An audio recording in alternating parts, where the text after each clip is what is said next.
नमस्कार दोस्तों। आज मैं आप लोगों के सामने अविनाश नाम के लड़के की एक ऐसी घटना को लेकर आ गया हूँ। तो ज़्यादा बात ना करते हुए कहानी की शुरुआत करते हैं। अविनाश इंदौर में एक छोटे से गांव में अपने मम्मी पापा और भाई बहन के साथ रहा करता था। बीए क्लियर करने के बाद एक अच्छी नौकरी की तलाश में था। जिंदगी में इतनी भी खुशहाली नहीं थी, मतलब कि जो उनका बैकग्राउंड था वो इतना, मतलब फाइनेंशियल बहुत प्रॉब्लम थी। 3 बहन भाई थे और पापा अकेले कमाने वाले थे और वो भी एक मजदूर थे। तो जो आर्थिक स्थिति थी काफ़ी नाजुक थी। इस वजह से अपना जो अविनाश होता है ना, वो सरकारी नौकरी की तैयारी कर रहा होता है। ग्रेजुएशन वगैरह क्लियर हो चुकी होती हैं, अपना पेपर वगैरह देता है, इधर उधर काफ़ी पेपर देता है। फाइनली रेलवे में उसकी जॉब लग जाती है। ये बात सुनकर उसके मम्मी पापा और भाई बहन काफ़ी खुश होते हैं कि चलो अब हमारी जो स्थिति है वो सुधरेगी, क्योंकि हमारे बेटे की नौकरी रेलवे में लग गई है। अविनाश के पास लेटर वगैरह आता है और अविनाश को ज्वाइनिंग के लिए राजस्थान जाना होता है। इंदौर से राजस्थान। अविनाश के जो मम्मी पापा होते हैं कहते बेटा राजस्थान अकेले कैसे रहोगे। तो अपना जो अविनाश होता है कहता है कि मैं रह लूँगा पापा, हमने काफ़ी गरीबी देखी है और हमारी आर्थिक स्थिति भी इतनी अच्छी नहीं है, ये नौकरी मुझे करनी ही होगी। बड़ी मुश्किल से मुझे एक सरकारी नौकरी मिली है, अगर मैं इसको भी छोड़ देता हूँ तो फिर पता नहीं आगे की स्थिति कैसी होगी। तो अपने सारे मतलब घर की बैकग्राउंड वगैरह मतलब सारी स्थिति देखने के बाद अविनाश जो होते हैं कॉम्प्रोमाइज़ कर लेते हैं और राजस्थान चले जाते हैं। राजस्थान में जाने के बाद मतलब रहने का जुगाड़ करना पड़ता है।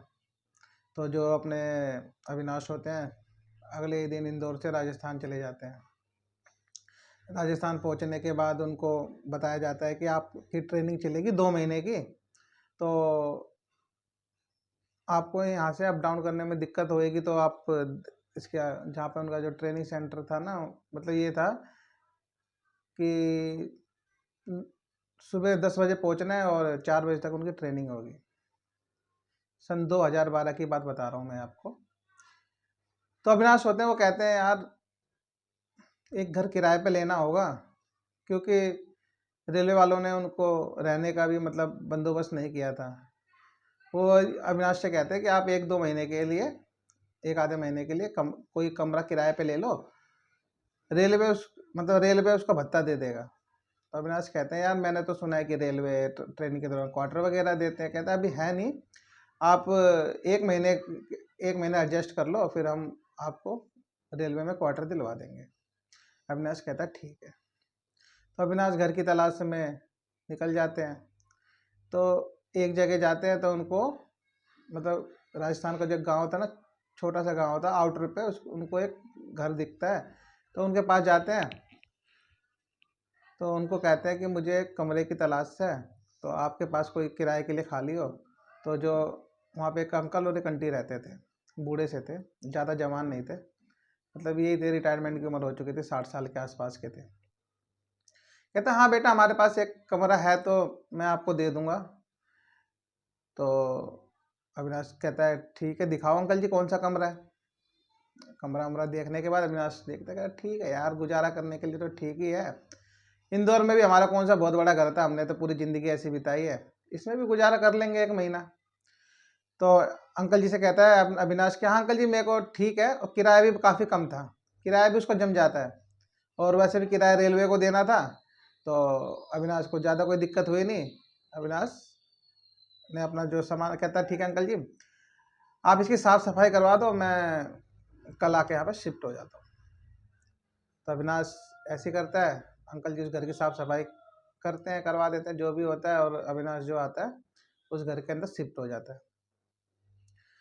उस एक मतलब जिस दिन अविनाश शिफ्ट होता है ना, जैसे मैं बताता हूँ कैसा घर होता है। एक कमरा होता है, जस्ट उसके बगल में एक कमरा होता है सेकंड फ्लोर पे, और नीचे का जो फ्लोर था ना, वहाँ पे अंकल आंटी रहा करते थे, उस पर किसी को किराए पे नहीं दे रखा था। और जो उसके ऊपर जो घर था ना उनका सेकंड फ्लोर पे, उसमें 2 कमरे थे।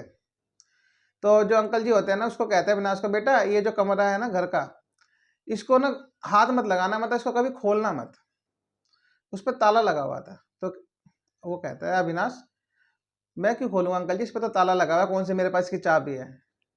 कहता हाँ बेटा, मैं अगर आपको यहाँ रहना है तो इस घर की तरफ चाहे कुछ आवाज़ भी आएगी ना तो भी आपको इस घर की तरफ नहीं देखना है, अपना आराम करना और अपना ड्यूटी जाना, ड्यूटी से आना। इस घर को मतलब घर के बारे में ज़्यादा ध्यान लगाने की कोई ज़रूरत है नहीं तुम्हें। अविनाश को कुछ अटपटा लगता है, कहते हैं अंकल जी ऐसा क्यों कह रहे हैं। फिर कहते अविनाश अंकल से पूछ ही लेता है, अंकल जी आप ऐसा क्यों कह रहे हो। कहते तो अब अंकल कहते हैं कोई बात नहीं बेटा, मैं सिर्फ बता रहा हूँ आपको, इस कमरे से अगर कोई आवाज़ वगैरह कुछ भी आए तो आपको कोई तो सुनने की ज़रूरत नहीं है, आप अपने कमरे में आराम से रहना, कोई दिक्कत परेशानी नहीं होगी। अविनाश कहता आवाज़ है। अविनाश कहता चल छोड़ यार, मुझे क्या लेना, मेरे को उस कमरे से क्या लेना देना, मुझे तो अपने कमरे से लेना देना है। अविनाश खाना वगैरह खाता है और उस रात आराम से सोता है। बड़े ही चैन से वो रात गुजरती है, क्योंकि ट्रेनिंग पे से आया हुआ था, थोड़ी थकान थी। अपना सोता है, सुबह होती है, सुबह उठने के बाद नाश्ता पानी कर अपना बनाता है, खाता है, पीता है और रेलवे पे ट्रेनिंग के लिए निकल पड़ता है। ट्रेनिंग पे जाता है, ट्रेनिंग करता है पूरे दिन और फिर शाम होती है। शाम होने तकरीबन 5-6 बज रहे होते हैं, अपने घर के लिए आने लग जाता है। ज़्यादा दूर नहीं था, ट्रेनिंग सेंटर से उनका घर मुश्किल से 4 किलोमीटर की दूरी पर था। तो आराम से टेम्पो वगैरह से अविनाश सीधा घर आता है और खाना वगैरह बना के खाने की तैयारी करने लग जाता है। खाना वगैरह खाने के बाद सोचता है यार कुछ मनोरंजन किया जाए। तो उसके पास एक फ़ोन था, मतलब ज़्यादा बड़ा नहीं था, छोटा सा ही फ़ोन था। 2012 में कहाँ इतने बड़े बड़े फ़ोन हुआ करते थे, छोटे छोटे फ़ोन नहीं होता अपने कीपैड वगैरह। तो उसमें एक सांप वाली गेम आती थी, वो खेलने लग जाता है। गेम खेलते खेलते 1-1.5 घंटा बीत जाता है। कहता है यार 10:30 बज गए, अब सोता हूँ, सुबह मुझे ट्रेनिंग पे भी जाना है। तो अपने जो अविनाश होते हैं जाते हैं, सो जाते हैं। उनको सोए थोड़ी देर होता है, मान लो 1-2 घंटे ही हुआ होता है। अचानक से एक आवाज़ आती है, दुम, मतलब किस दरवाज़ा पीटने की, दुम दुम दुम, ऐसे तेज तेज कोई दरवाज़ा पीट रहा है। अविनाश कहता है यार ये किस चीज़ की आवाज़ है। उठते हैं, बाहर आते हैं और देखते हैं यार कौन है, दरवाजे की आवाज़ आ रही है। तो क्या देखते हैं, जो उनके बगल में जो अंकल जी ने मना किया था कमरे की तरफ नहीं जाना या नहीं देखना, उस कमरे के अंदर से आवाज़ आ रही है कि कोई दरवाज़ा पीट रहा है। तो अविनाश जाते हैं उसके पास, गेट के पास, और जो गेट के अंदर जो सुराग होता है ना, उसमें से आँख से देखते हैं कि अंदर क्या कौन खटखटा रहा है। तो उन्हें कुछ दिखाई नहीं देता।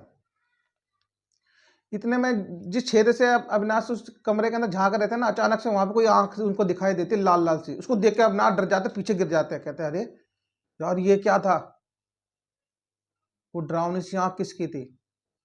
अविनाश उठते हैं और सीधा अपने कमरे में जाते हैं और सो जाते हैं। कहते हैं अंकल जी ने मना किया था, मैं इस कमरे की तरफ नहीं देखूंगा, मैं जाकर सो जाता हूँ। अविनाश जाते हैं और वो आवाज़ लगातार आ ही रही थी, धम धम धम धम पीटने की। मतलब ऐसे कोई गेट नहीं पीटता, ऐसी आवाज़ आ रही थी। जैसे तैसे तो वो रात कट जाती है, सुबह होती है। अविनाश थोड़ा लेट उठते हैं, क्योंकि रात में जो सीन हो गया था इस वजह से लेट सोए थे और लेट उठते हैं। और ट्रेनिंग के लिए उनकी ट्रेनिंग को लेट होता है, तो फटाफट तैयार होते हैं, ट्रेनिंग के लिए चले जाते हैं। फिर शाम को जब अपने घर आते हैं तो अंकल जी के पास जाकर कहते हैं अंकल जी एक बात बताओ, ये जो कमरा है आपने इसके अंदर मुझे जाने से क्यों मना किया। क्यों, कहते बेटा क्यों, क्या हुआ, कोई बात हो गई क्या। कहते हाँ अंकल, कल रात को जब मैं सोया तो अचानक से किसी गेट पीटने की आवाज़ मुझे सुनाई दी।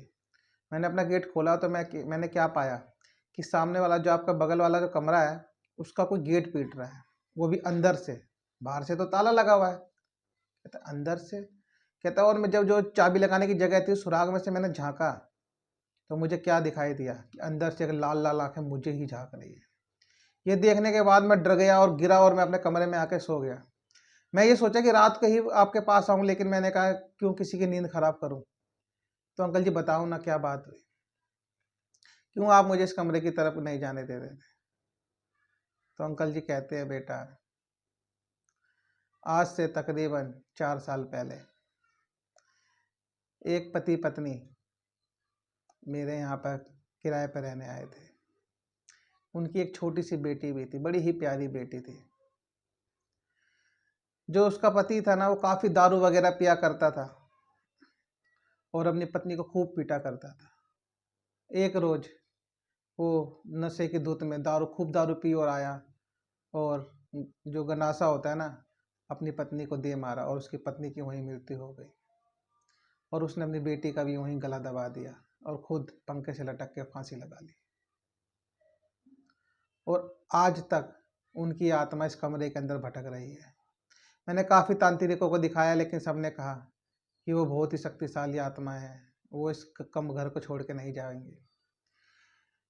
आप आज से मतलब जो आप आए हो ना, इससे पहले कि 2 किराएदार यहाँ पर आए थे, मैंने ये कमरा उनको किराए पे दिया था, लेकिन एक ही रात में वो इस घर को छोड़कर भाग गए।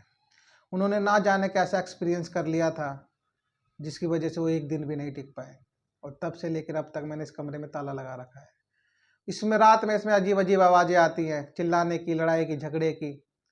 और इसीलिए मैंने आज तुम्हें कहा था कि चाहे कोई सी भी आवाज़ आए, तुम्हें इस कमरे की तरफ नहीं देखना है, लेकिन तुम नहीं माने और इस कमरे की तरफ जाकर देख ही लिए। तो बेटा ऐसा करो, ये घर तुम भी खाली करके चले जाओ, नहीं तो वो आत्मा तुम्हें भी नहीं छोड़ेगी। मैंने सुना था कि जो पहले के किराएदार इसमें थे ना, वो यहाँ से खाली करके गए, लेकिन उस आत्मा ने उनका पीछा नहीं छोड़ा।